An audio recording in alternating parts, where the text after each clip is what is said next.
Buenas noches, queridas amigas, queridos amigos, comenzando un programa más de Diálogo Franco, octava temporada en la televisión, así que doy gracias a Dios por toda esta linda experiencia.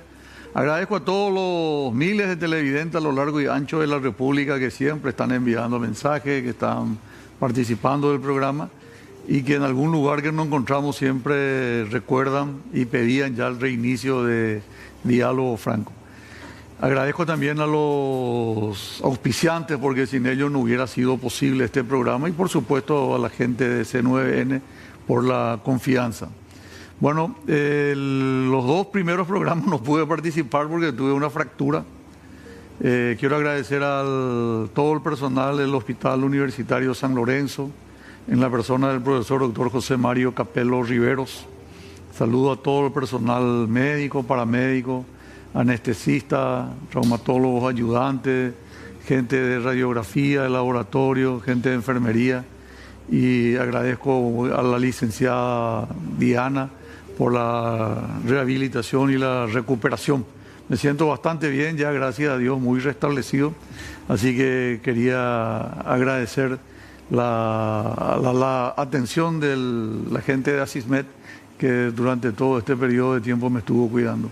Muchas gracias por toda esa gentileza. Bueno, hoy vamos a hablar de un tema poco conocido, un tema que normalmente no está en los libros de historia. ¿Qué tal, doctor? Estamos con Carlos von Horch Benítez, el licenciado. Vamos a hablar del tema de no es técnicamente una batalla, es un combate, ¿verdad? Sí, es un combate. Es un combate raro que no aparece en la literatura militar que guarda relación con la guerra. Y he visto un artículo tuyo que está publicado en donde vos considerás que es el inicio de la campaña de las cordilleras. Sí, es la primera acción de armas que se da después de la ocupación de Asunción. Por eso decimos que es el inicio de la campaña de las cordilleras, ¿verdad? Porque la caída de Asunción marca el final de la campaña de Pixirí, ¿verdad? También entre ese periodo, entre lo que fue la rendición de Angostura y la caída de Asunción. Y esta es ya está dentro, es parte de una campaña donde los objetivos y la temática, vamos a decir, la característica, ya está dentro de lo que es la campaña de las cordilleras. Bueno, y Vanessa, mi hija, que fue la que me reemplazó, me decía, tenés que hacer bien las preguntas porque para que tenga concatenación, para que tenga lógica el relato. ¿Cómo llegamos, licenciado Carlos von Horch Benítez, a esta situación? Estamos hablando más o menos de marzo de 1869. Sí. Ya Asunción estaba ocupada por la tropa aliada, entonces. Sí, ya Asunción estaba ocupada por la tropa aliada, Luque ya estaba ocupada también por la tropa aliada. Se había establecido una serie de campamentos a lo largo de la vía férrea. O sea, hasta la campaña de Pixirí, el río Paraguay era el eje vertebral de la logística aliada. Ellos trasladaban toda su tropa y sus víveres y todo por la vía fluvial. Ahora tenían un desafío que tenían que ir tierra adentro. Entonces justamente querían aprovechar el ferrocarril. Entonces para ello, y también en respuesta a eso, el mariscal López ordenó que se destruya el puente del Yucurí, que era el puente más importante que tenía el ferrocarril paraguayo en ese entonces, porque era el cauce más... Vamos a llegar enseguida a eso porque quiero antes... Entonces estamos hablando de López, ya estaba... Aparentemente terminó de retirarse de la batalla de la Desembrada, que fue la última de la batalla de Taguaté. Sí. Él venía seguramente por Potrero Mármol, lo que es actualmente Nueva Italia, Itá, y llegó hasta Pirayú, llegó hasta el cuartel del campamento Cerro León. Sí. López te encontraba ahí en ese momento. Sí, él organiza... Asunción ya se mudó a Luque y después ya se mudó a Piribebuy para esa época. Sí, para esa época ya se mudó a Piribebuy. O sea, Asunción no existía, estaba abandonada. Sí, Asunción ya no era una posición política, vamos a decir. Entonces, lo que vos estabas afirmando es que el ejército aliado, y en particular los brasileros, dejaron de darle la importancia al río Paraguay y tuvieron que buscar su columna vertebral en la vía del ferrocarril. En la vía del ferrocarril, que había que recomponerla, porque López no se las dejó para que ellos la utilicen, ¿verdad? A medida que ellos se iban retirando de Asunción, iban destruyendo entonces. Iban destruyendo. Primero llevaron todas las locomotoras, que eran 3 locomotoras y unos 40 vagones o más, que te llevaron hacia Pirayú, ¿verdad? Se llevaron los paraguayos y entre las acciones fueron destruir los puentes, entre ellos el puente de Yucurí, y ir sacando los rieles también, ¿verdad? Todo lo que podían para que justamente los brasileños no puedan utilizar. Voy a hacer una pequeña... Qué suerte que está haciendo este comentario, doctor, porque recuerdo que cuando íbamos a hacer la autopista Ñuguazú, que es la que va de Luque justamente hasta Asunción, me habían dado 7 tapas de un diario y 8 editoriales, y uno de esos argumentos era que no podíamos destruir el valor histórico de los rieles. Yo le dije, eso se habrá cambiado, sí, pero con seguridad las durmientes se cambiaron porque eso no dura más de 10 años. Claro. Pero los rieles, que son de hierro, puede ser que hayan durado 40, 50 años. Yo estoy seguro que se habrá cambiado. No se cambió, me dijo. Y mira, ahora vos estás confirmando que López destruyó y que los brasileros reconstruyeron la vía. Sí, de hecho la vía en la época de los López era más ancha. Y después para poder unirla en 1911 con la Argentina, se bajó un nivel de se hizo media trocha. Sí, y todo eso se cambió y después con mantenimiento también, porque la vía... Sí, digo nomás que es importante que la gente que nos está viendo sepa que eso se fue cambiando, que no es que está así tal cual como era de la época de 1845, cuando comenzó con Carlos Antonio López, ¿verdad? Claro. Bueno, entonces López ordenó la destrucción de la vía férrea y de los puentes, y el puente más importante era el puente sobre el arroyo Yucurí. Sí, que es el que separa Luque de Areguá. Luque de Areguá. ¿Verdad? Cuando nosotros nos vamos, por ejemplo, por la ruta Areguá, y cuando pasamos la remonta hay un arroyo bastante grande, y ese es el Yucurí, ¿verdad? Que el arroyo, que es el arroyo salado, vamos a decir, ¿verdad? El salado, que de ahí viene su... Claro, Yucurí de sal. Sí. Sí, es correcto. Y bueno, ese arroyo Yucurí separa después Isla Valle de Areguá de Yucurí de Luque. Sí. Y tiene una estructura, un puente, hoy día un puente de hormigón, un puente de cemento. Sí, hoy día ya es un puente de cemento, ¿verdad? Y sí, porque van cambiando la infraestructura, muy poca infraestructura es la que se mantiene original. ¿Y cómo se entera el mariscal López de la idea o del proyecto aliancista de avanzar desde Asunción vía ferrocarril hacia donde estaba el mariscal? Bueno, la avanzada de brasilera, o sea, aliada, estaba enfrente, pasando unos kilómetros a Luque, lo que se llama el campamento Lambaré, que es este es el campamento Lambaré, este ya es el Conde Deu. ¿Puedes poner, por favor, sí, Iván? El que estaba atrás. Estas son ya locomotoras que trajeron los brasileros, que trajeron una locomotora brasilera y una locomotora argentina. Esta es la estación de Yucurí actual. Sí. Y bueno, este es nuestro tema, ¿verdad? El mariscal López se entera que los brasileños, una fuerza de zapadores brasileños empieza a reparar el puente, o sea, viene con la idea de reconstruir el puente. Y se entera a través de bomberos, de espías y piquetes que estaban ahí. Entonces, él teniendo, como le dijimos, ahí, este es el Patiño-Cue.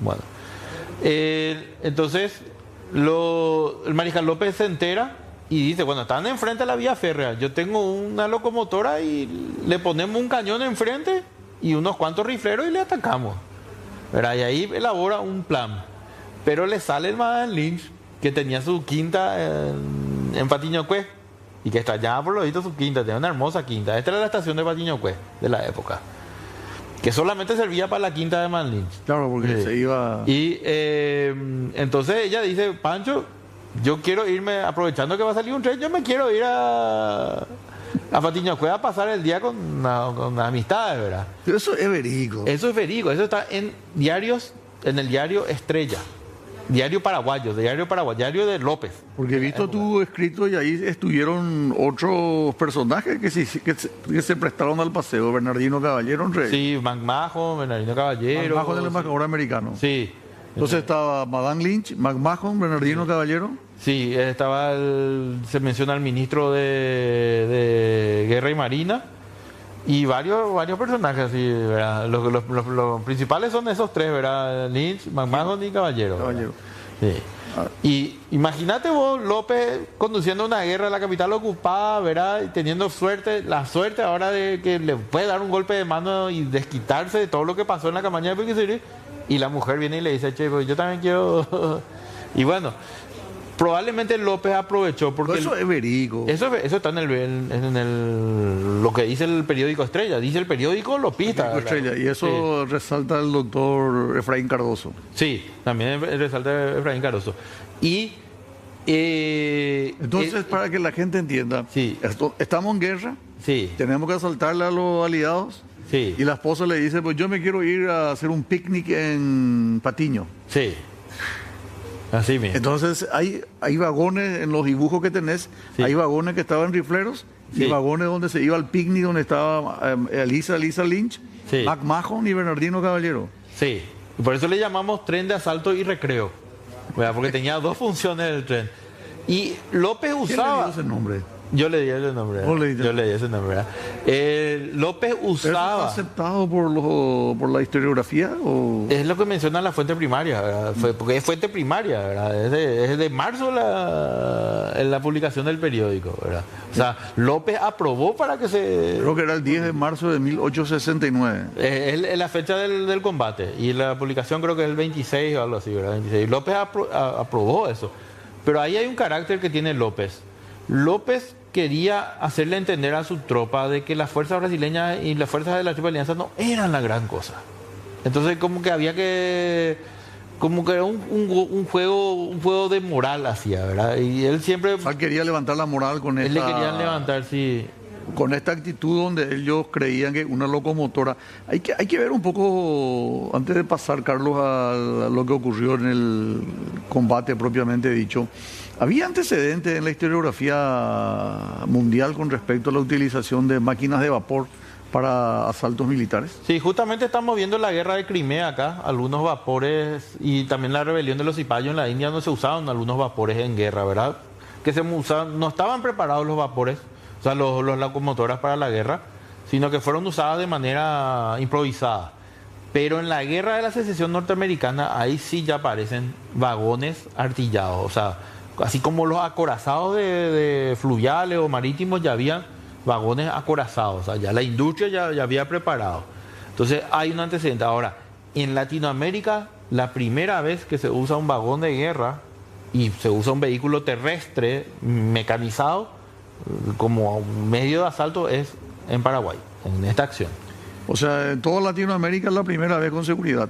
Con seguridad. Y Paraguay fue el que utilizó otra vez. Sí, Paraguay sí fue... Y si consideramos que la guerra de la secesión fue un poco antes de la guerra del 70, sí. Entonces fue el segundo en América. Sí, fue el segundo caso en América, sí. Bueno, y López tuvo información, luego decide esto, él estaba ilustrado, estaba informado de que se podía utilizar, o fue pergeñado por otra persona esto. López llegó a tener algunos, bueno, ahí tener la presencia de Washburn, ¿verdad? Que fue combatiente de la guerra de la secesión. Anteriormente estaba el confederado. Pero entonces no estaba Washburn. Entonces estaba... No, perdón, estaba McMahon, sí, y anteriormente estuvo Washburn. Claro. Estaba McMahon. McMahon sí sabemos que peleó en la guerra de la secesión, probablemente Washburn también. Y había un confederado que trabajó en los arsenales, que es el que creó las minas de Río, que era Kruger. Pero Kruger ya había muerto para 1869. Pero ellos habrían podido pasar esa información. Igualmente, yo veo que esto es como podría estar inspirado en los lanchones del teniente Fariña, porque se usó un vagón chato, como si fuese una de los lanchones de Teniente Fariña, con la salvedad de que los lanchones de Teniente Fariña portaban cañones de grueso calibre. En este caso se usó un cañón de poco calibre, porque probablemente el vagón... ¿Era un solo cañón? Era un solo cañón que iba al frente de la locomotora. ¿Y 40 rifleros? Y creo que dan 200 rifleros. 200 rifleros. Y posteriormente yo encontré también información ya brasilera, porque los brasileños dicen también que ocurrió esta acción, ¿verdad? En el Tazo Fragoso dice que había también un pelotón de caballería a cada lado de la locomotora. Bueno, vamos a un pequeño corte y después vemos qué pasó exactamente ese día. Lo concreto es que se crea este tren de asalto y recreo. Sí. Y no es mentira, es verdad. Es verdad, está contado por los paraguayos, está contado Y por a los lo brasileños. mejor porque es un poco pintoresco, ¿vos crees que se le trató de ocultar dentro de la historiografía paraguaya? Lo que pasa es que, como dijiste al principio, no es una batalla, no fue decisivo, es algo pintoresco más que nada. Entonces, probablemente por eso no fue contado y probablemente Oleari no lo cuenta. Entonces, Bueno, vamos a unos consejos comerciales, vendemos y regresamos inmediatamente con más Diálogo Franco.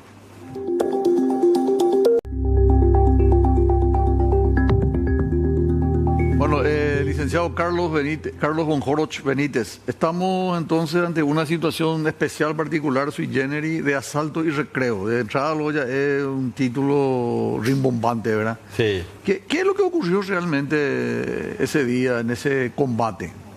Bueno, como habíamos dicho, las fuerzas brasileñas estaban reparando el puente, una fuerza zapadora de 500 hombres. Aparentemente ellos estaban demasiado seguros de que los paraguayos estaban lejos, de que no iban a atacar. Por eso no hay ningún piquete, nada. Y López se entera de eso y se entera también que era viable la operación. Y ordena que salga un tren con artillado, con un cañón enfrente y bueno, cargado. Eso salió técnicamente de campamento Cerro León, ¿verdad? De Pirayú. De la estación de Pirayú, dice, ¿verdad? La estación de Pirayú. Sí. Y bueno, sale y a mitad de camino quedan en Patiño, donde descarga la comitiva feliz. Recreo. La comitiva de recreo. Y a Centurión también estaba ahí. Juan Crisóstomo. Sí, Centurión también estaba ahí. Sí, Juan Crisóstomo Centurión creo que estaba. Dice que Aveiro es el que estaba encargado de este... Dice comandante Aveiro, no dice Silvestre Albeiro. Porque lo curioso es que Aveiro tiene sus memorias y Aveiro no menciona. No menciona. Y sería la única vez que Aveiro tiene un mando de tropa. Por eso. Pero Aveiro. Estaba con López, siempre. Claro, López. Aveiro también menciona que se le robó parte de sus memorias. Y no fueron publicadas todas sus memorias por... Pero yo tengo entendido que la función del coronel Silvestre Aveiro, que el que escribió, era una función más de guardia casi pretoriana del mariscal López. Sí, tenía más una... Era como Centurión. Jefe de seguridad. Como Centurión que tenía una función estaba más muy cerca del próximo al Estado mariscal, Mayor. ¿verdad? Pero independientemente de eso, estaba a cargo de Aveiro y ellos se quedan en Patiño, que es mitad de camino, y de ahí se van a... Y el enfrentamiento se tuvo que haber producido necesariamente antes del puente, antes del puente, sí. Más o menos nosotros calculamos que frente a la estación, que recién había mostrado, ¿verdad? Frente a la estación más o menos se tuvo que haber parado el ferrocarril para hacer tiros con el cañón, ¿verdad? Y se despliega primero, antes del tiro del cañón se despliega la línea de tiradores como guerrilla, ¿verdad? Que se oculta avanza en el monte. Y cuando los brasileros salen, porque los brasileros salen a contraatacar la guerrilla de fusileros y la fuerza de caballería, repele también los asaltos brasileños porque los brasileños intentan tomar el ferrocarril, ¿verdad? Por el cañón pues dispara y después de 5 minutos más o menos recién recarga otra vez el cañón, ¿verdad? Entonces, en ese momento... ¿Animaliza o rayado era? Yo creo que era animaliza porque era un cañón pequeño. Los que se rayaron Los fueron... cañones eran toda la época de Napoleón y eso, eran muy antiguos de independencia. Sí. Se modificaron algunos con el fin de poder batir a los acorazados, pero eran los de grueso calibre. ¿Verdad? Como el caso del Acaberá que está frente al Congreso. ¿Verdad? Ese fue un cañón modificado. No así el criollo que fue hecho de cero. De cero. ¿Verdad? Pero este cañón yo creo que era de animaliza, ¿verdad? Y los cañones de avancarga tienen un tiempo para recargar. Duran 5 minutos entre disparo y disparo. Y ponerle que 3 minutos. Yo no creo que más baje menos de eso, porque hay que tirar agua dentro otra vez. Enfriar. ¿Verdad? Enfriar para poder volver a cargar. Lleva todo un tiempo, ¿verdad? La recarga del cañón. Entonces, para eso estaba la fuerza de fusileros también, la fuerza de caballería, que repele también el intento. Y dice 3 o 4 disparos de cañón, dice la crónica. que hubo 3 o 4 disparos de cañón y que después de eso ya vuelve el... O sea, duró 15 minutos. Sí, más o menos 15 minutos. O sea, lo que dice la crónica que finalmente le hicieron correr a los brasileños y destruyeron lo que habían empezado los brasileños y vuelven. Y vuelven. Claro, porque el tren no podía volver a pasar. Hubo más bajas del lado de los brasileños que paraguayos. Eso dice este historiador, o sea, este explorador Burton que vino acá. Él dice 40 bajas entre muertos y heridos de los aliados que llegan a Asunción. Y dice también que los brasileños empiezan a cavar trincheras en Luque, porque pensaban que podía ser una gran ofensiva. Se cavan trincheras en Luque y se cavan trincheras también en Asunción. Ellos presumían que podía aparecer otro grueso paraguayo. Sí, claro, o sea, tomaban sus precauciones. Y tengo entendido que después el comandante de plaza aumenta de 500 a 5.000 el número de soldados en esa zona. Sí, se aumenta y se forman las trincheras hasta hoy en día, dice que se pueden ver en la zona de Binder le dicen, en la parada Binder le dicen, que es está entre Luque y Yucurú, ¿verdad? Y se va una fuerza de argentinos, también una fuerza de infantería argentina. Se trajo un tal Bravo, el tren, la locomotora. Sí. Argentino, una empresa argentina. Sí, se trajo una locomotora brasilera y se trajo una empresa argentina. O sea, que es importante también, doctor, ya que estamos tocando este tema, desmitificar, porque siempre se decía que Paraguay era el único país de América que tenía ferrocarril. Sí. Y vos estás hablando que se trajeron locomotoras desde la Argentina, Buenos Aires presumiblemente, y desde el Brasil, Río de Janeiro, San Pablo, el otro, ¿verdad? Sí. Entonces quiere decir que ya tenían también ellos su vía ferroviaria. Sí, el primer país de Sudamérica en tener ferrocarril fue Brasil. Colombia no fue. Fue Brasil. Sí, se habla mucho también de locomotoras mineras que pudieron haber estado entre Perú y Chile, eso, pero Brasil aparentemente es el que tiene primero. Brasil la primera locomotora, sí. Entonces. Y Argentina tiene antes de Paraguay. Paraguay logra tener antes que Uruguay. O sea, el ferrocarril paraguayo es el quinto o el sexto de Sudamérica. Y ahí no hay que entrar en eso, no fue el primero. Fue al mismo momento que los otros, porque fue una diferencia de 2 o 3 años. O sea, Paraguay en ese sentido estaba a la vanguardia. Sí, no era el primero, pero estaba en la conversación. Incluso el Rosado, que fue una planta siderúrgica en términos actuales, fue el segundo en toda América después del Brasil. Los técnicos brasileños que habían instalado vinieron a instalar después a Paraguay, ¿verdad? O sea, tampoco podemos sentirnos mal. Lo que es lo más importante, doctor, es sobre todo para los televidentes aclarar algunos conceptos que siempre nos dijeron como una media verdad, que Paraguay era el país más adelantado, que era el único que tenía ferrocarril, etcétera, etcétera. Entonces eso es importante aclarar. Sí, lo que creo que sí fue primero que tuvo Paraguay el telégrafo. El telégrafo. El telégrafo creo que sí. Y la fundición creo que es el tercer país, porque creo que Perú tuvo antes. Porque justamente las rejas de la escalera del Cabildo, del antiguo Congreso, se dicen que fueron traídas de Lima.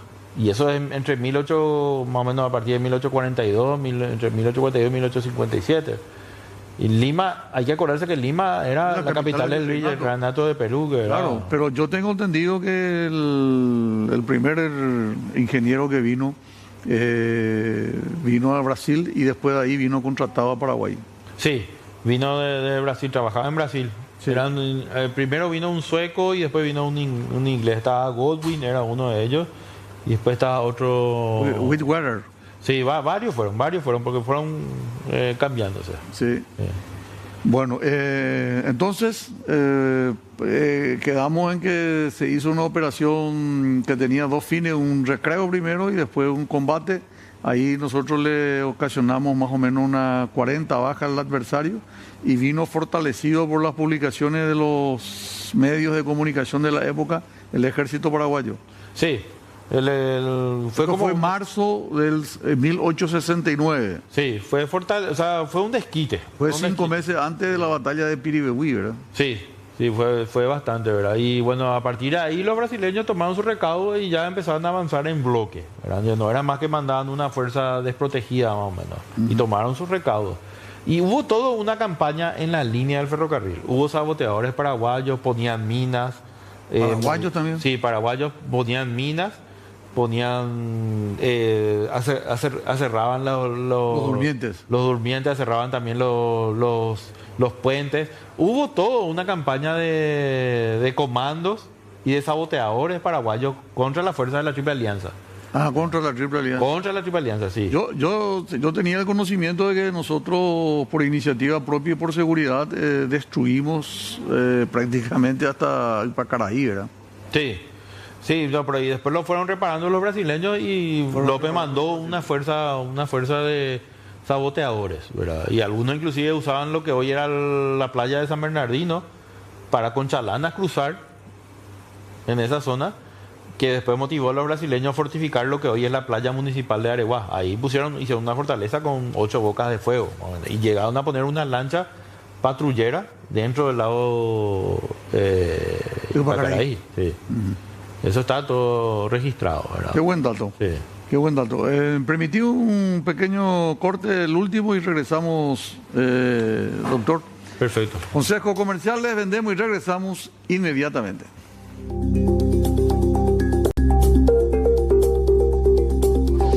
Licenciado Carlos Bonjoroch, estamos ya en la parte final. ¿Qué tal si hacemos un rápido y vemos todas las imágenes que tenemos, compartirle, transmitir un poco a la audiencia y después hacemos un resumen? Perfecto. Esta es nuestra locomotora, esta es una de las 3 locomotoras de las cuales nos queda la Zapucay, que está expuesta en el Museo del Ferroviario, ahí frente a la Plaza Uruguaya. Esta es una locomotora paraguaya de la época. Ok. Bueno. Esta es la casa quinta de Madame Lynch, y esto ya es ya en el periodo de cuando ya fue abandonada, ¿verdad? Ya se ve el pasto Hay una alto. familia que está ocupando actualmente. Yendo a Pacaraí está en la mano derecha. Sí, es un ciudadano alemán, pero ya no queda más nada de esto. Derribaron la casa porque entraban buscadores de plata. Ah, ok. Sí. Y esta es una perspectiva, acá ya se ve un campamento argentino. Esto ya es después, posterior, esto ya es más o menos por mayo, más o menos. Y esto es lo que Madame Lynch quería venir a ver, por eso el recreo. Sí, sí, era una hermosa propiedad. Ya se pueden ver a los costados, se pueden ver unas pérgolas que salen de la casa con corredores cubiertos. Y esta es la estación de Patiño Cue. Hay que entender que Patiño Cue en esa época no tenía población.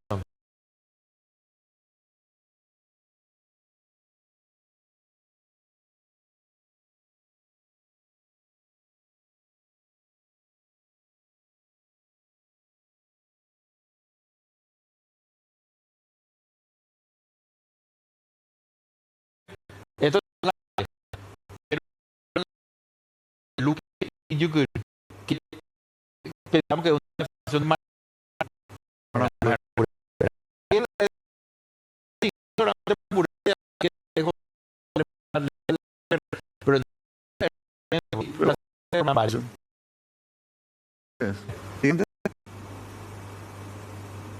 Qué interesante que muchos mensajes de la gente de Luque, Areguá, que están viendo. Esta es la Asunción ocupada de nuestra estación de ferrocarril, y ella está, esta maquinaria es brasileña. Hay otra argentina también después, que creo que es la que está atrás. ¿Y esa dónde están ahora? Esta ya llevaron todos los... Llevaron todo. O creo, sí, o lo llevaron, o creo que le vendieron, creo que le vendieron, la brasilera creo que le vendieron al gobierno posterior paraguayo. Ah, ok. Sí. Bueno, la siguiente. Esta es la estación de Yucurí, esta es la estación actual, ¿verdad?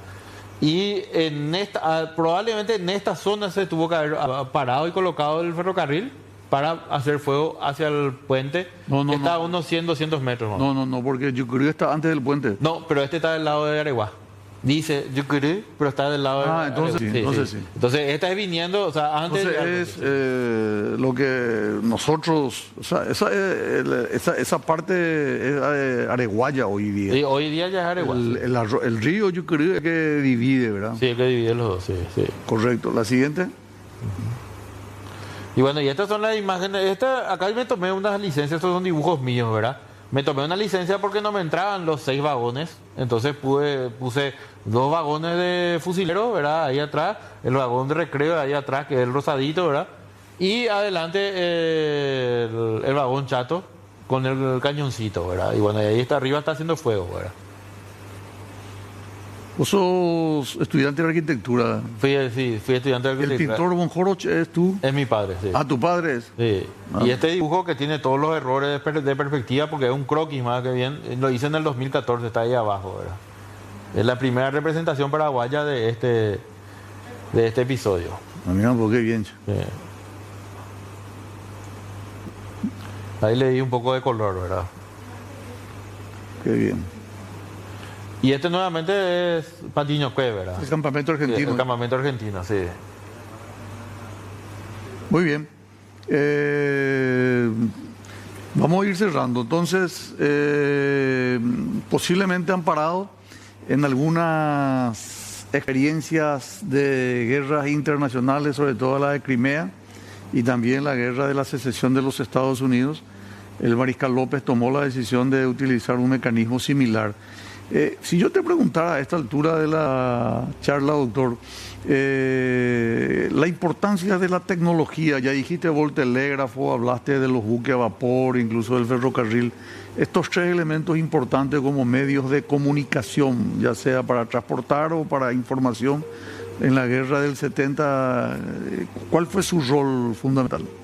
Bueno, el telégrafo se usó, porque el telégrafo se usó con fines militares directamente, porque el telégrafo salía de Asunción y llegó a comunicar Humaitá, y después Paso de Patria, inclusive se hizo cruzar el río. Se hizo cruzar el río, que fue la primera vez que se conectó dos países, un país ocupado, era el otro lado estaba Corrientes, fue la primera interconexión internacional en Sudamérica también que la hizo Paraguay, ¿verdad? Y tuvo la particularidad, ¿cómo se llama nuestro telegrafista?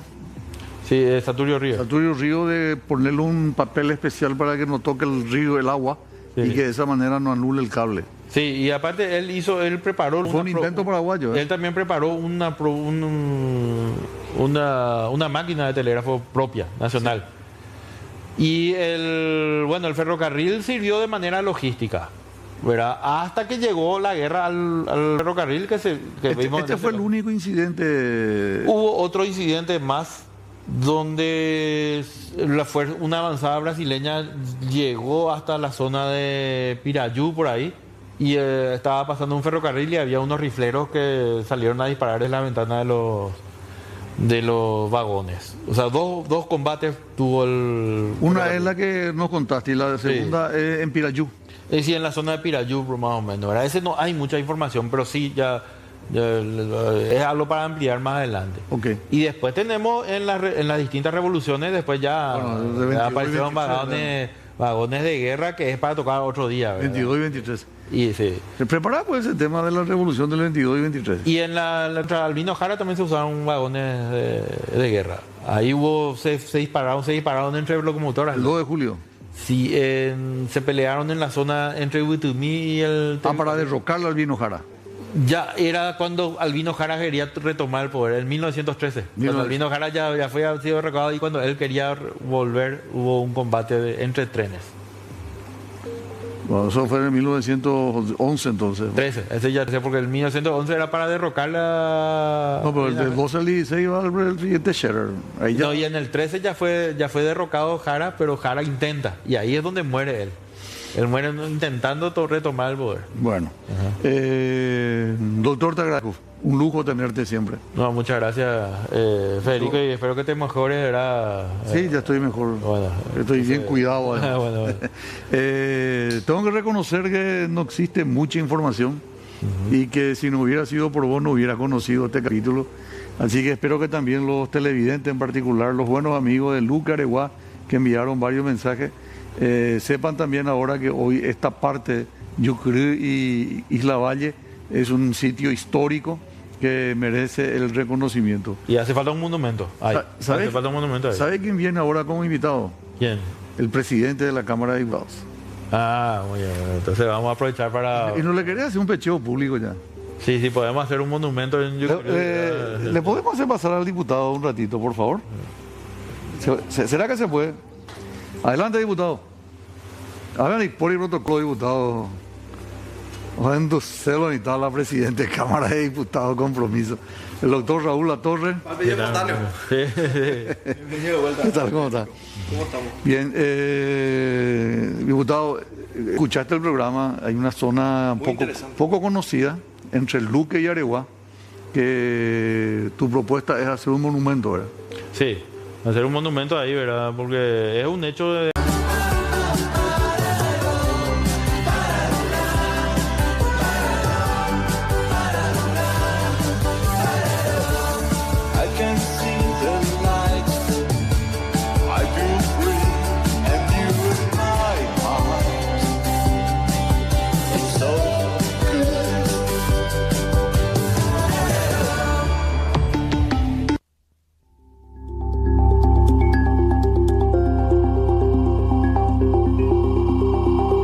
Bueno, estamos con el presidente de la Cámara de Diputados, el doctor Raúl Latorre. Presidente, ¿cómo estás? Buenas noches.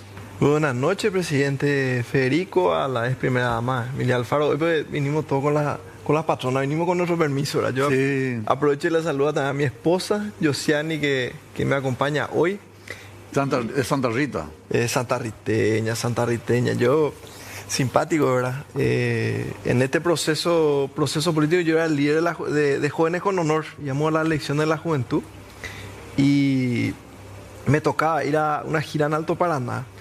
La verdad que estaba pesado, estaba difícil la elección, estábamos en el llano nosotros, ¿verdad? Haciendo campaña en la llanura. Y me acuerdo, le digo a mi papá, que pucha, me tengo que ir a Alto Paraná y solamente para golpe y desgaste, estoy yendo a tu viaje, le digo. Y me dice, andate mi hijo, nunca se sabe lo que la vida tiene preparado para vos. Y vos sabés que me voy en esa gira, en Santa Rita había una candidata joven, la lotería. ahí muy llamativa, ¿verdad? Entonces, a través de los amigos le conocimos y bueno, entré yo, después viene la pandemia, pues 2019, ¿verdad? Yo entro a la pandemia soltero sin hijo y salgo casado con hijo, ¿verdad?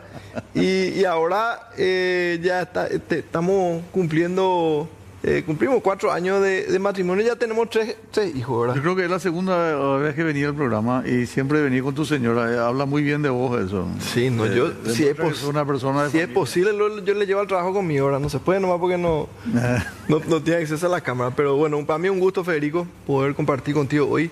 Me bajó la línea mi colega y amigo Luis Federico, que hoy vos arrancás. Me pone muy contento verte bien.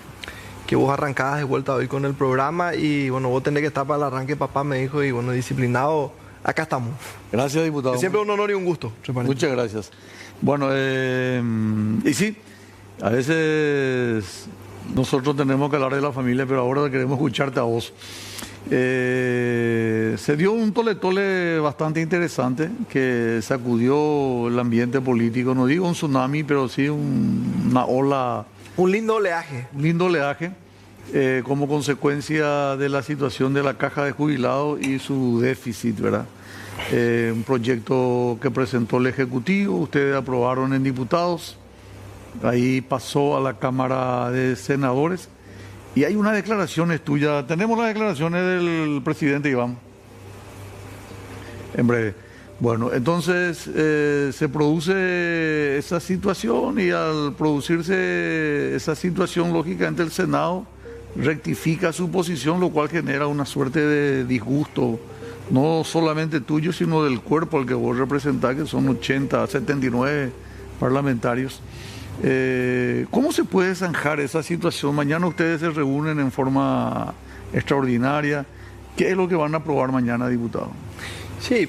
Realmente, en primer lugar, hay que hablar de esto, de la necesidad de avanzar con respecto a la reforma de la caja fiscal, en el espíritu de garantizar los haberes jubilatorios de los compatriotas, cuando lleguen después de haber...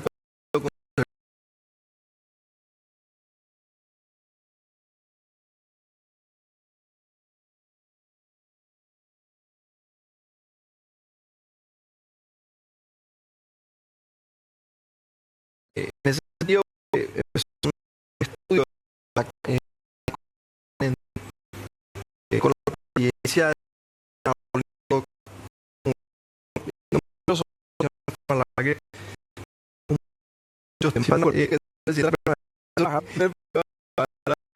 y dentro de eso una serie de reuniones con los actores gremiales, con los técnicos, con la gente del Ejecutivo con respecto a la reforma de la caja. En determinado momento, la Comisión Permanente toma la decisión dentro de sus atribuciones, de convocar a la Cámara de Diputados para tratar el tema, ¿verdad? Claro. Y nosotros hicimos una serie de idas y vueltas con los técnicos del Ministerio de Economía y también veníamos con una conversación con los gremios.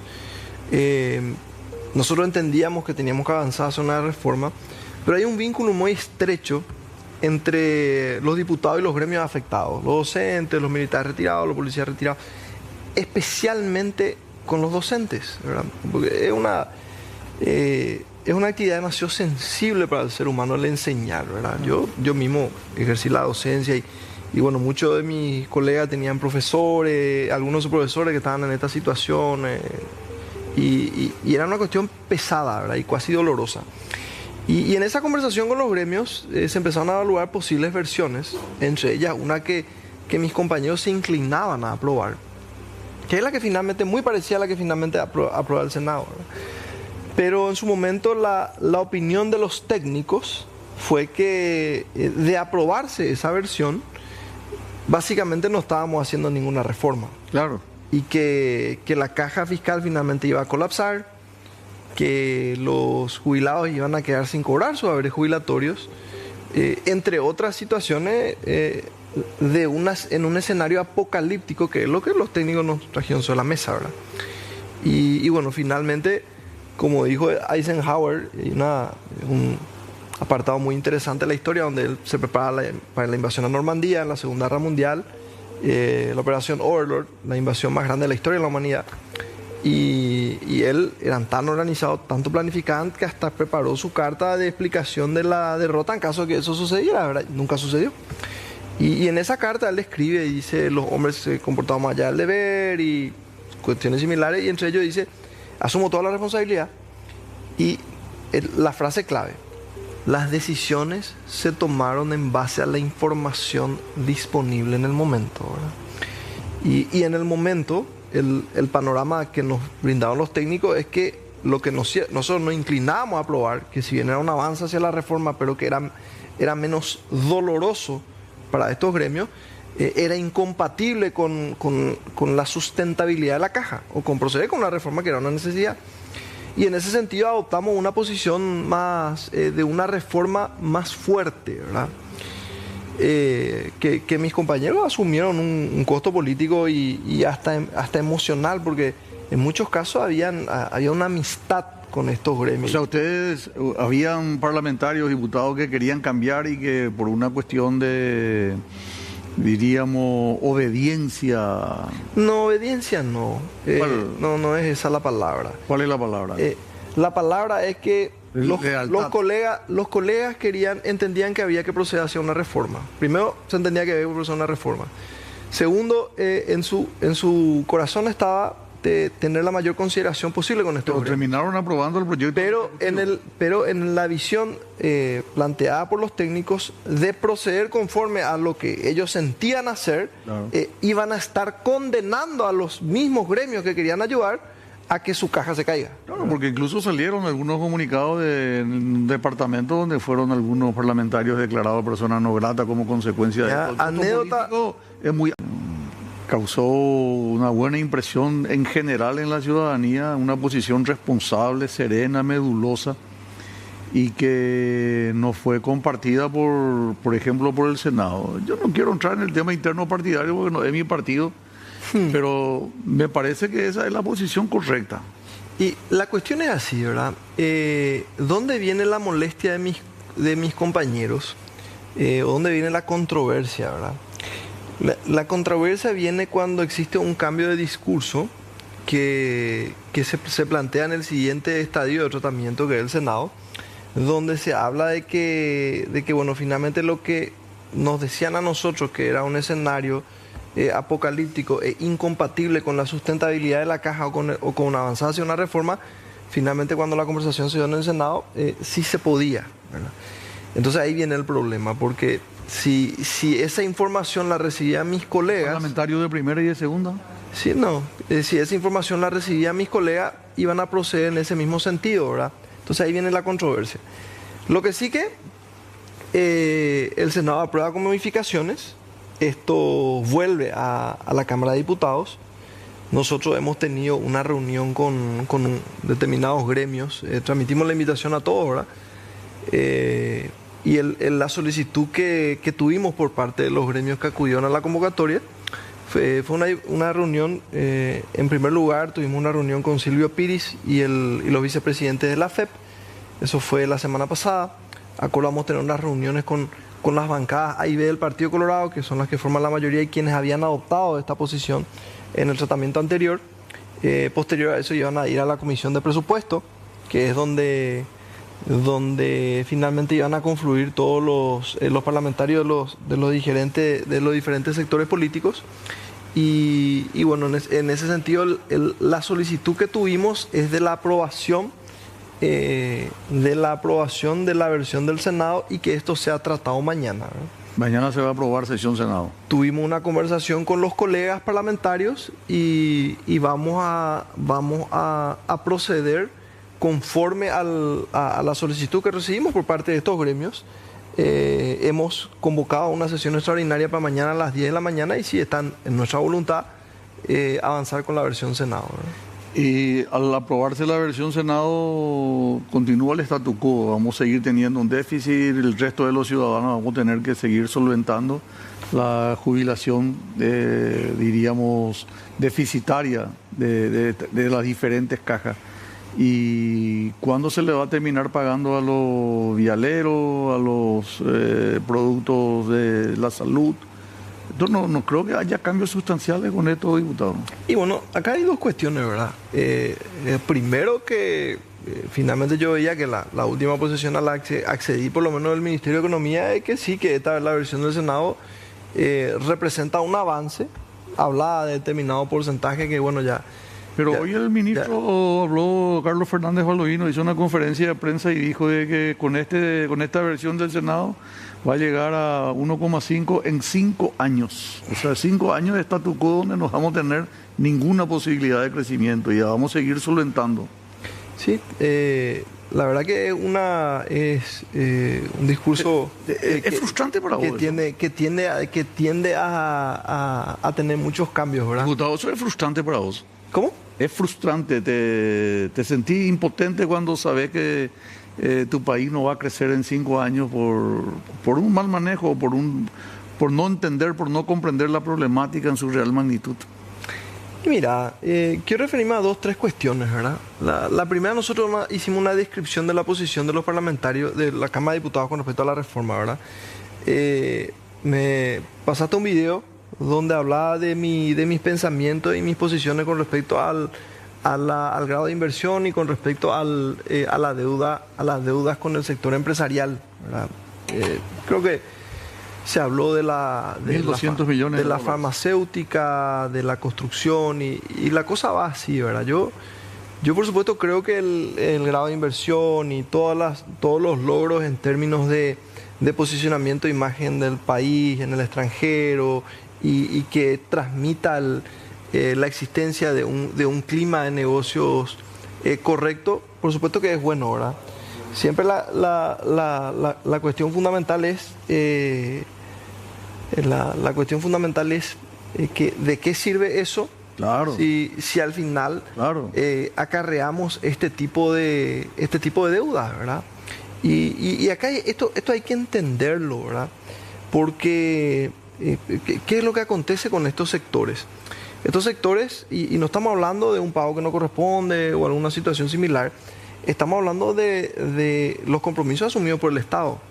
Estamos hablando de gente que da trabajo, estamos hablando de gente que dinamiza la economía, que hace circular el dinero, porque ese es el gran desafío. Si me preguntaba Raúl, ¿cuáles son nuestros desafíos en este momento? Y para mí principal desafío es que a la familia paraguaya le sea más fácil llegar a fin de mes, que se vaya al supermercado y que no les sea tan costoso hacer sus compras, que ellos sientan que hay plata, que hay dinero circulante en las calles, además de una buena educación, además de una salud de calidad, además de, por supuesto, la seguridad, que es un bien fundamental. Pero hoy, me pregunta Raúl, principal desafío ahora y la gente tiene que sentir que hay dinero circulante y le tiene que ser más fácil llegar a fin de mes y hacer sus compras al supermercado.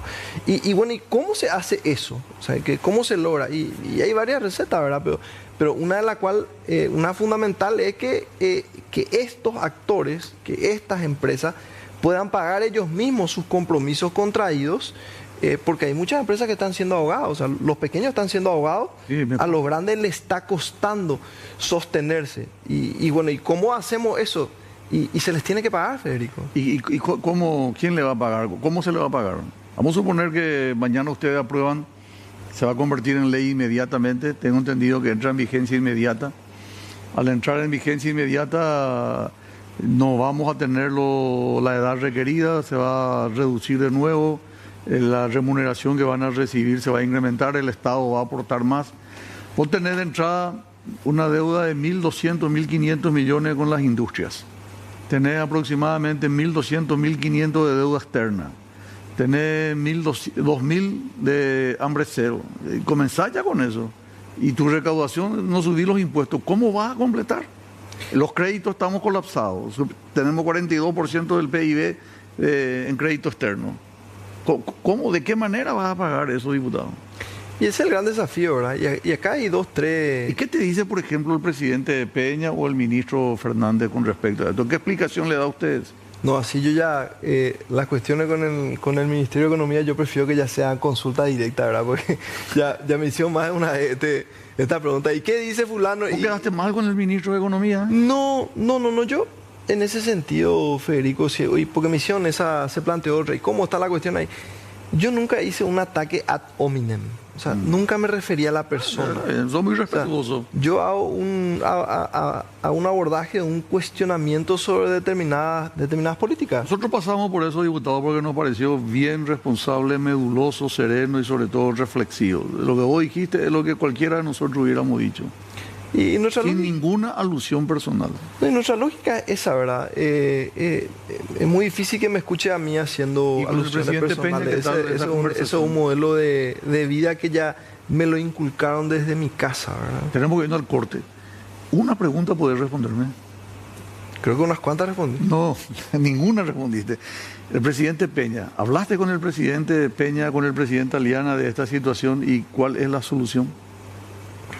A la vuelta del corte. Consejos comerciales, vendemos y regresamos inmediatamente con más Diálogo Franco. Muchas otras razones, estamos seguros de que el frigorífico Neuland será su mejor decisión. Para más información, habilitamos el WhatsApp 0982 15 40 40. Será un placer atenderlo. Frigorífico Neuland, más que un comprador de ganado.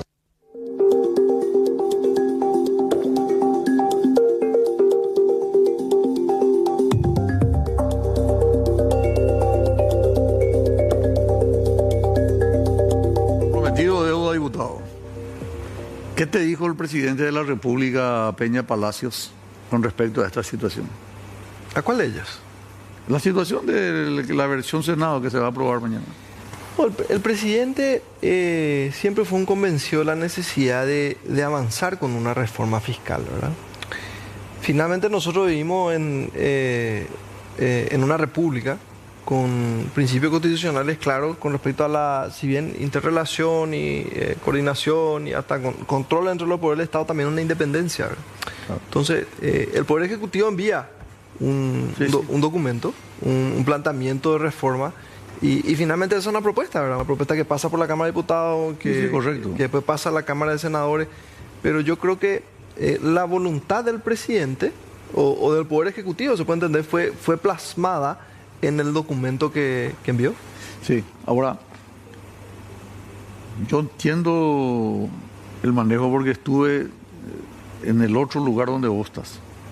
Ahí se produce un corto porque el vicepresidente actúa de nexo, va un parlamentario del Senado, aparentemente le convence esa situación, se cambia. ¿No hay una cuestión interna en el gobierno hoy, diputado? ¿Una crisis? ¿En qué sentido? Y de que el vicepresidente con un grupo de senadores tiene una posición diferente a la recomendación del presidente. No, yo francamente no veo que haya una crisis, ¿verdad? Acá pues siempre hubo un mito y hay mitos que existen. Y el mito es que el movimiento Honor Colorado, y mira que yo vengo Yo vengo militando en el movimiento Honor Colorado hace 14 años. Yo terminé mi formación médica, que somos colegas. Yo soy otorrinolaringólogo y cirujano de cabeza y cuello. Cuando termino mi especialización, empiezo una etapa de una militancia política más activa. Y estoy cumpliendo 14 años de militancia en el movimiento Honor Colorado. Y hay mitos. Y uno de los mitos es que todos pensamos igual y que todo es bajar línea y que no se puede ni discutir. Es un mito, ¿verdad? Que claramente en este momento creo que se está desmitificando. Entonces, el movimiento Honor Colorado es grande y tiene diferentes voces. Acá no hay una posición unísona. Entonces. Diferentes voces y diferentes pareceres. Yo siempre digo, ¿verdad?, que si todos pensamos igual, es porque alguien está pensando por todos. Ni siquiera nuestras dos manos son iguales. Nuestra cara, nosotros tenemos como un principio, cuando uno hace un análisis de la cirugía facial, uno de los principios claros es que nosotros tenemos una simetría perfecta. O sea, ni siquiera los dos lados de nuestra cara son iguales o simétricos. Y por supuesto que en un partido grande como el Partido Colorado, en un movimiento grande como el Movimiento Honor Colorado, van a haber diferentes opiniones, ¿verdad? Ahora, para un observador agudo, externo, y normalmente yo no suelo participar en otros programas, prácticamente me limito a mi programa.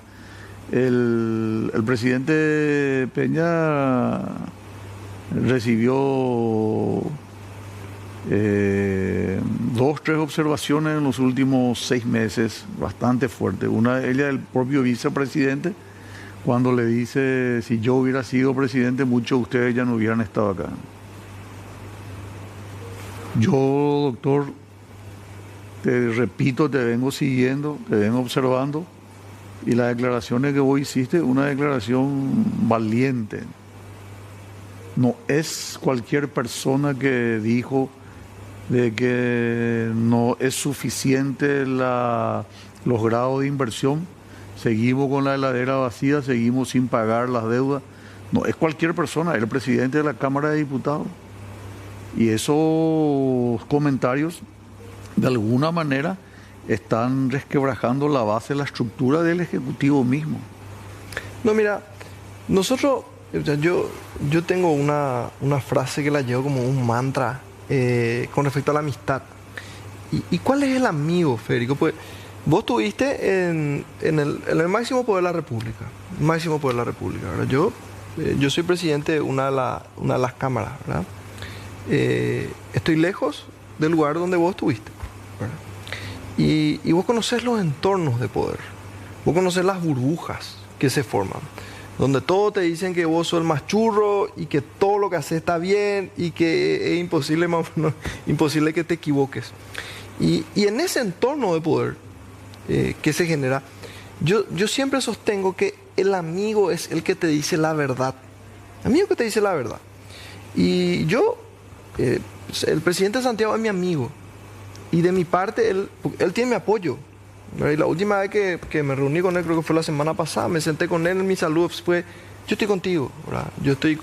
El presidente Santiago tiene mi apoyo, el vicepresidente Elena tiene mi apoyo, el presidente del partido con el que hablé hoy, que estoy súper feliz porque cada vez lo escucho mejor, Horacio Cartes, tiene mi apoyo y yo sigo su liderazgo. Entonces, en el vamos, ellos tienen mi apoyo. Ahora, el amigo es el que te dice la verdad. Y yo soy una persona que está en contacto con la gente, Federico. Yo este fin de semana estuve en el shopping, me fui al cine con mi familia, ¿verdad? Nos fuimos a ver la película David, muy linda entre paréntesis, con mis 2 hijos, mi esposa, mi hermana, su hija, ¿verdad? Yo todos los días estoy saliendo casi todos los días estoy saliendo a caminar con mi candidato. Yo soy jefe de campaña en la capital, del compañero Camilo Pérez, un hombre que revolucionó el deporte en nuestro país, y yo estoy convencido que va a transformar la ciudad de Asunción. Y estamos en la calle, visitamos a la gente. Yo estoy cerca de la gente, estoy en contacto con la gente. Y otra vez en contacto con mis colegas. Pero no hay resquebrajamiento dentro del gobierno. Si me permitís cerrar, te prometo que te voy a contestar, aunque diga que nunca te contesto. Pero me contesto que nunca me contesto. Pero vos sos te volviste un periodista muy inquisitivo, Gama. Vos estás siendo poco empático con tu anterior rol de lo político. Te volviste un inquisitivo. Tengo una paciencia celestial porque te pregunté 1200 cosas y no me respondiste. Pero teneme un poco de paciencia. No, adelante. Presidente, yo que agarré me subí en una Le dije a Frey, va a estar. Y mira, hermano, le dije, me estoy por subir a mi lancha para llegar, ¿verdad? Porque está el diluvio. Sí, decirle a tu papá. Así le dije, señora, así le dije a su hijo. Decirle a tu papá que si no estoy ahí en su programa, que vaya a buscar en el río, porque me llevó el raudal. Y acá entonces por lo menos nada, escuchame al presidente, ¿verdad? Te escucho. Es que ya me olvidé encima lo que iba a decir.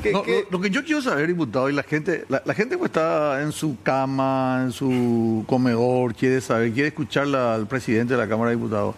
¿Hay armonía dentro del disenso? ¿Hay armonía? ¿Hay respeto dentro del gobierno? Esa es la cuestión fundamental. Absolutamente. Y ahí, ahora me acordé de lo que estaba diciendo. Y justamente yo soy una persona que está en contacto con la gente, ¿verdad? Y por un lugar, el presidente Santiago es mi amigo, sí. Y yo me guío por este código, el amigo el que te dice la verdad. En esa burbuja que vos viviste, donde la gente te dice todo está bien, todo es lindo, todo lo que... Y vos necesitas amigos que te digan, esto está bien, habla tierra. Hambre Cero está bien, tenemos que pagarle a los proveedores. No sé, el grado de inversión está bien, pero ¿de qué nos sirve? No alcanza la plata. Con esta deuda tenemos que hacer circular el dinero.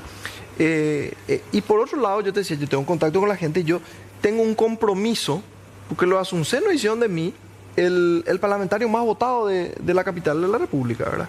Y yo me comprometí con ellos en trabajar de mi curul y a escucharles responder a sus necesidades. Y ellos me hablan de sus necesidades. Yo tengo que responder a lo que ellos me hablan, lo que ellos sienten, lo que ellos me dicen. Entonces me decía, hay armonía, mucha armonía. Yo tengo una excelente conversación con el presidente, con el vicepresidente, con el presidente del partido. Hay mucha armonía. Por supuesto, hay cosas en las que estamos de acuerdo y hay cosas en las que no estamos de acuerdo. Es imposible estar de acuerdo en todo. Yo totalmente. No, ni siquiera... O sea, te digo algo, el Paraguay, no sé, vamos a hablar de los puntos fuertes, ¿verdad? El Paraguay está teniendo un posicionamiento geopolítico sin precedentes en su historia. Jamás estuvimos así, ¿verdad? O sea, jamás vimos una situación como la que vivimos, no sé, en la firma de la paz de Gaza, donde el Paraguay estaba como representante de Latinoamérica en uno de los eventos globales más importantes. Vamos a entrar eso en el tercer bloque. Sí. Déjame... Para cerrar esto, o sea, el acuerdo del Mercosur y la Unión Europea, el acuerdo más comercial más importante de este siglo, se acaba de firmar en Asunción. Sí, señor. Entonces, cuando hablamos de la lógica geopolítica sin precedentes... Te prometo que vamos a tocar. Tengo dos preguntas antes de cerrar la parte interna nacional. Como médico, ya hiciste un adelanto. El estado de salud del presidente Cartes, sobre todo, y en segundo lugar, el estado de salud del Partido Colorado. En 2 minutos. Poco, imagínate que me hablaba... Porque vos querés hablar del tema de la geopolítica. Me da 2 minutos para hablar de partido y Horacio. Eso que para dos noches, ¿verdad? Bueno, adelante. Vamos a dejar hablar de geopolítica. Lo que me están censurando acá es terrible. Señor, a lo mejor le escuché 40 minutos. Encima me comió no sé cuántos minutos, no sé qué más. No, 45 cada uno. Ah, sí, el tema. Sí. Ah, no es media hora. No, 45. Me quedo un poco más tranquilo, entonces. Muy interesante. Un trato menos cuarto y a ti media vamos. No, muy interesante el caballero. Presidente. ¿Cómo está el presidente Horacio Manuel Cartejara? Bueno, realmente yo estoy muy contento con la impresionante recuperación del presidente del partido. Hay que confesar esto, ¿verdad? Claro. La verdad que todos nos pegamos un susto. Ese día cuando nos enteramos lo que pasó, la internación, ¿verdad? A mí me tocó estar al día siguiente con él y ya pude ver cómo rápidamente se iba recuperando y bueno, el fin de semana ya estaba teniendo el alta, ¿verdad?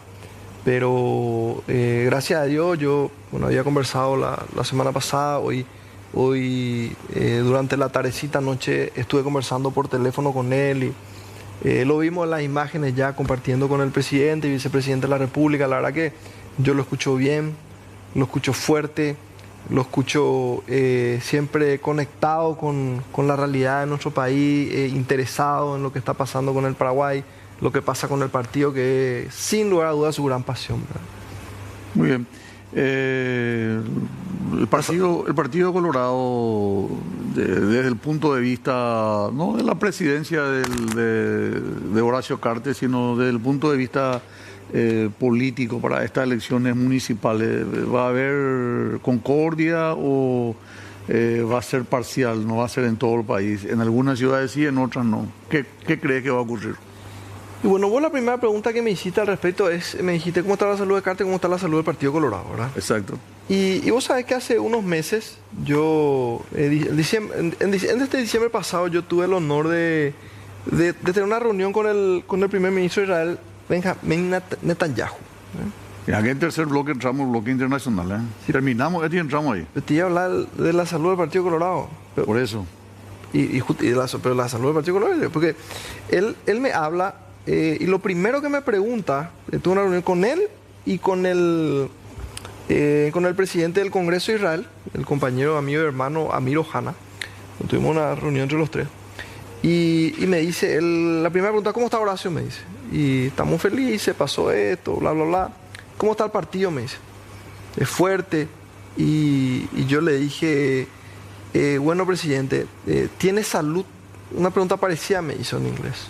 Is it healthy? Is it strong? Y le decía yo, mire, presidente, nosotros somos poco más de 6 millones de habitantes. Le dije.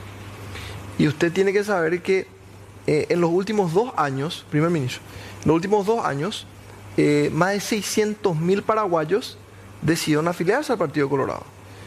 Y que el 10% de la población, le dije. Y me dice él, Dios mío, o sea que hay 600.000 afiliados al Partido Colorado. Y le respondo yo, no, primer ministro. 600.000 se afiliaron en 2 años. En este momento somos más de 3.300.000. Casi se cayó de espaldas. Dios mío, 3.300.000.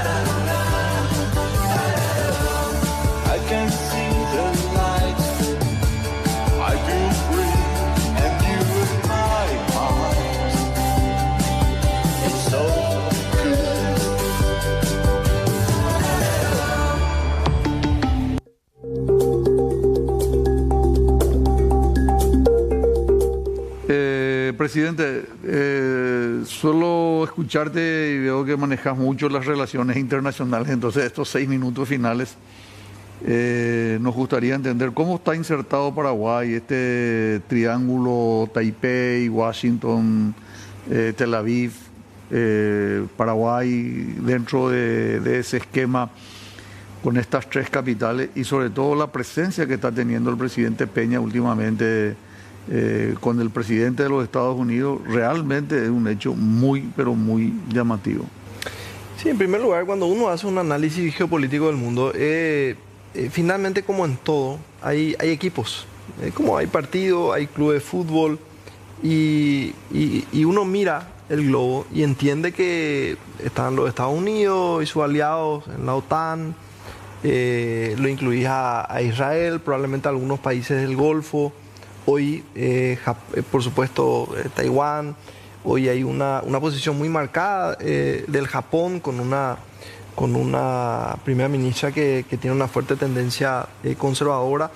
Y después mirar hacia el otro lado y tener los países con conducta y posicionamientos distintos con respecto a la democracia. Lo tenés a Rusia, lo tenés a Irán, lo tenés a Corea del Norte.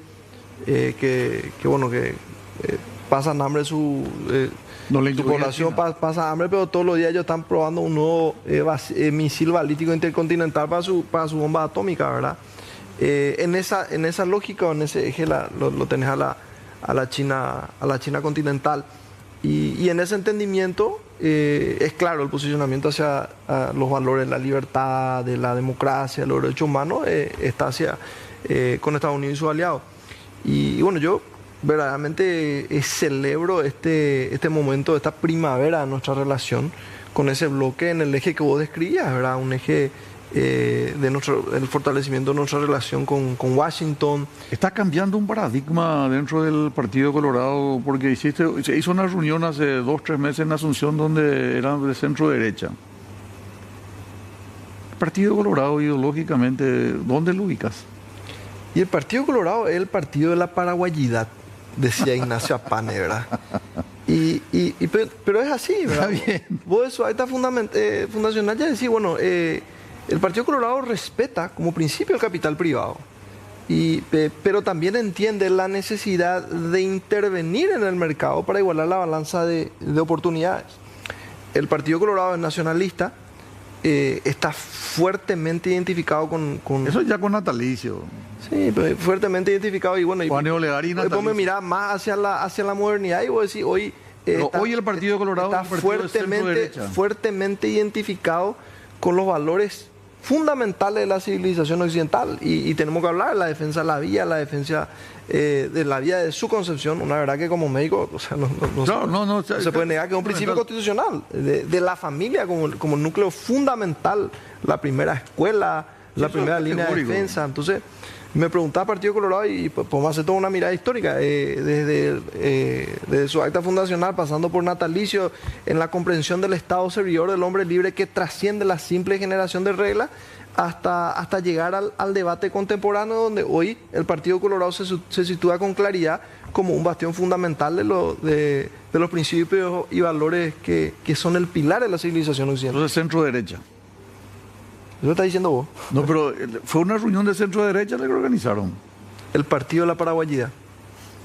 Y de vale, diputado. Bueno. No tanto como terriblemente inquisitivo se volvió. No, pero se hizo una reunión donde vos participaste de los partidos de centro-derecha con ese nombre.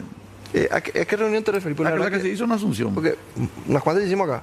Bueno, una reunión que se hizo donde estuvieron todos. Sí, CIPAC. Estaba UPLA, CIPAC y no sé qué otra, pero era Porque partido de centro-derecha. Está la CIPAC, el Foro Madrid, o sea, depende de. ¿Y el CIPAC qué es?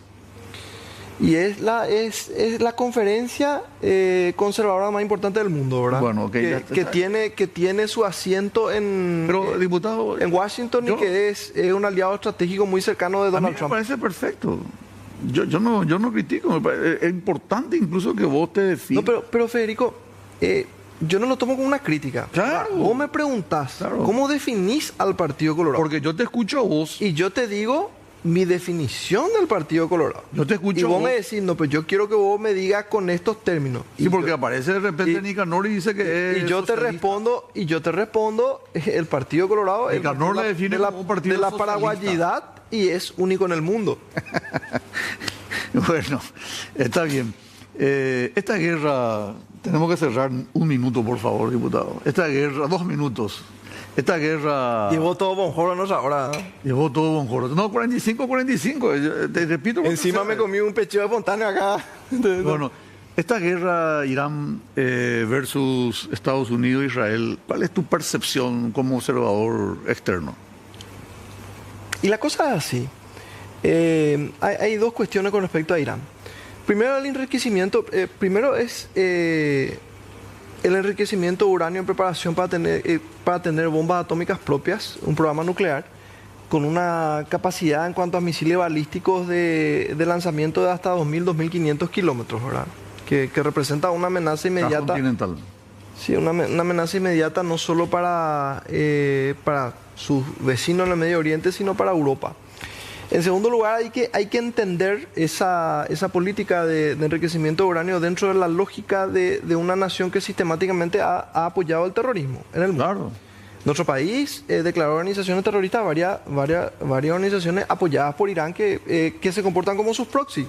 Hamas en la Franja de Gaza, Hezbollah en el Líbano, después ya tener los Qud, que es una cuestión ya más cercana en cuanto al manejo interno de Irán.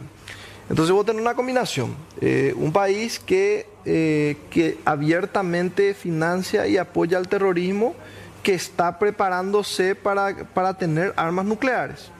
Y esa es una situación que sencillamente no puede permitirse. Dentro de esa lógica se plantea este ataque preventivo por parte de estos dos países, Estados Unidos e Israel, que buscan en primer lugar afectar las capacidades de Irán Destruir. para producir bombas atómicas y a partir de ahí afectar su infraestructura militar. En un contexto donde este régimen iraní literalmente mató decenas de miles de iraníes que salieron a manifestarse 70.000. exigiendo su libertad y mayor derecho, ¿verdad? 70.000. Y que tenemos que irnos, diputados, lastimosamente. Por mí nos quedamos. Demasiado rápido se fue la hora. No, acá hay que pagar y si no pago, sencillo se van. ¿Vos crees que esto estamos en el día 17? ¿Cuántos días más de guerra? ¿Vos crees que es corto, mediano o largo plazo esta guerra? Corto plazo. Corto plazo. Diputado, un lujo tenerte. Un honor y un privilegio, Federico. Gracias, diputado, muy amable, éxitos. Estuvimos con el diputado el doctor Raúl Latorre, presidente de la Cámara de Diputados. Nosotros nos vamos, regresamos, si Dios permite, el próximo lunes con más Diálogo Franco.